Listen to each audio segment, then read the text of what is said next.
and welcome to Aztecs Talks, where we will teach you how to speak English like a pro. So my name is Patrick, and today we're going to talk about something that everyone loves and hates doing, okay? And it's all about introducing yourself, okay? So it doesn't matter if you are extremely extroverted or a little bit more introverted. We're here to help you and to introduce yourself in the most comfortable way possible for you, okay? So let's take a look at at introducing ourselves in some different contexts, okay? So we're going to look at, introducing yourself to friends, online. Also, we have some introductions with more formal contexts. So, for example, meeting new people in a networking event or in work as well with clients and colleagues and things like that. Sit back, grab a coffee, and watch some of these scenarios that are going to play out. Okay, so let's start with the basics. So how would you introduce yourself in English? Okay, so let's look at the boring way first. Okay.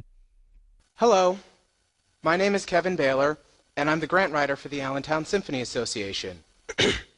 So that introduction was a little bit boring. It's like watching paint dry. It's not the most interesting introduction in the world. So let's spice it up a little bit. Let's listen to this introduction, which is a general way to introduce yourself, which doesn't make you sound so much like a robot. Hey, I'm John. I live in New York. I code for a living, and when I'm not glued to a screen, you can usually find me binge-watching Netflix or burning things in the kitchen. So yeah, I'm a pretty big deal. So you see how much better that is? It's more fun, there's a little bit of humor and a little personal touch. So instantly you are memorable. So let's break down that little introduction that you just saw. Okay, so firstly you start with your name, very general.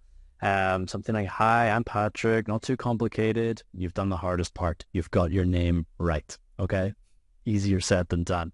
And then next you can talk about, your location, your occupation. So for example, I live in Belfast or I live in New York. I work as a language consultant, okay? Or I am a software engineer. But don't just leave it there, okay? You can't just stop there. Add a little personal quirk, a hobby that you have, okay? Or something that you're interested in. Do you play the guitar? Do you like going for runs in the mountains? Things like that, okay? And something a little bit more relatable that maybe you can then have a more personal contact with the person that you are talking to. So let's move on to our first scenario. Imagine this. You're in an interview and sweat is dripping down your back. Your palms are clammy and the interviewer says, tell me a little bit about yourself. How do you sound professional without turning into a Wikipedia page, like a robot, just reading off a sheet of paper about the things you have achieved in your life? So don't panic. Let's look at how you do it the right way. Hi, I'm Sarah. I have 5 years of experience working in marketing, and I specialize in digital campaigns. I'm passionate about data-driven strategies, but in my free time, I'm also a pretty decent guitar player. So I bring creativity and analytical thinking to everything I do. And see what we did? You hit them with the professional stuff first, like your experience, your specialty, and then you put in a little bit of a personal touch, okay? A personal tidbit, if you like. And why would we do that? Because no one wants to hire a robot. Yes, you hire people based on their experiences, but also what makes them themselves, okay? And what if you don't have that much experience? Like, don't worry, you can fake it till you make it.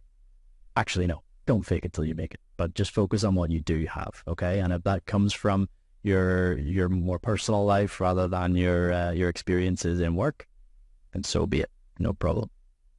So let's take a look at an example of someone who maybe doesn't have all of the professional experience and see how they react and adapt to a similar scenario like this. Hi, I'm Mike. I recently graduated with a degree in graphic design, and I'm excited to bring my fresh perspective to your team. I've worked on several freelance projects, and I love experimenting with different design styles. When I'm not designing, I'm probably hiking or looking for my next coffee fix. You see, It's all about confidence. So confidence is like salt. Sprinkle it everywhere, all over your dinner, all over the scenario, okay? And make it taste that little bit better, okay? Let's look at another scenario. So imagine this. You walk into a party and you don't know a single person there. There's a weird bowl of mystery punch in the corner and someone is telling a story about skydiving that you've already heard 3 times. It's time to introduce yourself to the group, okay? Let's see how we do it. Hey everyone, I'm Rachel. I just moved to the city, so I'm still trying to figure out why rent is higher than my will to live.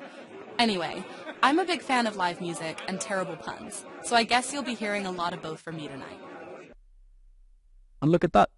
You've made a killer introduction, okay? You're approachable, you're relatable, and most importantly, you probably made them laugh, okay? So people remember humor. Not too much humor, because you don't want to seem like you're trying incredibly hard. But yeah, a little sprinkle of humor in there will help people remember who you are and what you've done. And you're making friends, not auditioning for a stand-up comedy gig, okay? But on the other hand, let's see if you're a little bit more shy, a little bit more introverted. How could we maybe introduce ourselves effectively? Hi, I'm Jake. I'm new around here and still getting to know the city. I'm really into reading and photography, so if you know any good spots, I'm all ears. Easy, right? So you don't have to be the life and soul of the party. You don't have to be the center of attention. You just have to be yourself. Next up, the formal introduction.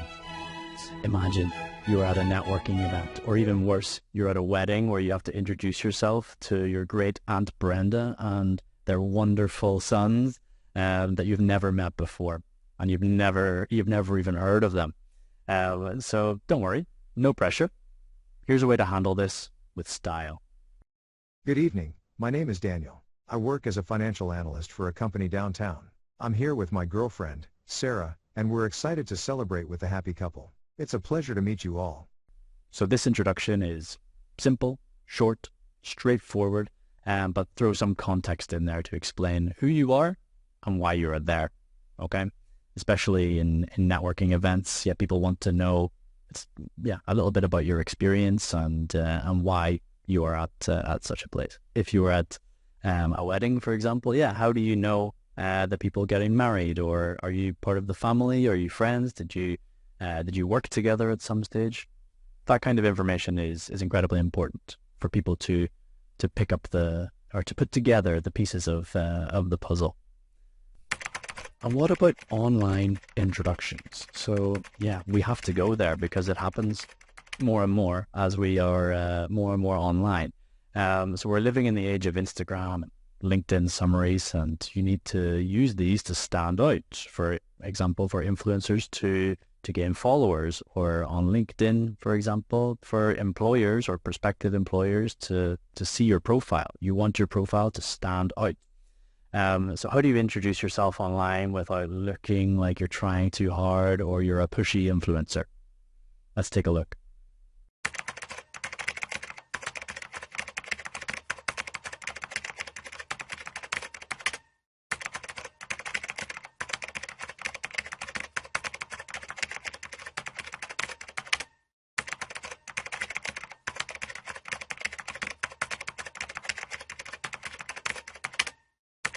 Sweet, a little bit playful, and people do scroll past things quickly, so you want to keep it punchy and to have a lasting effect on people. Okay, so yes, maybe using emojis is more appropriate here, and individual words, maybe not full sentences where people scroll past and don't read. But there are 2 different styles, certainly more professional and also more a more personal touch. So there you have it. We've looked at some very different ways of introducing yourself, but the key ingredients are all there. They're more or less the same. You just have to adjust your register a little bit for particularly formal or particularly informal. And I think the most important thing is to add a little bit of personality and a little bit of humor along the way. Okay?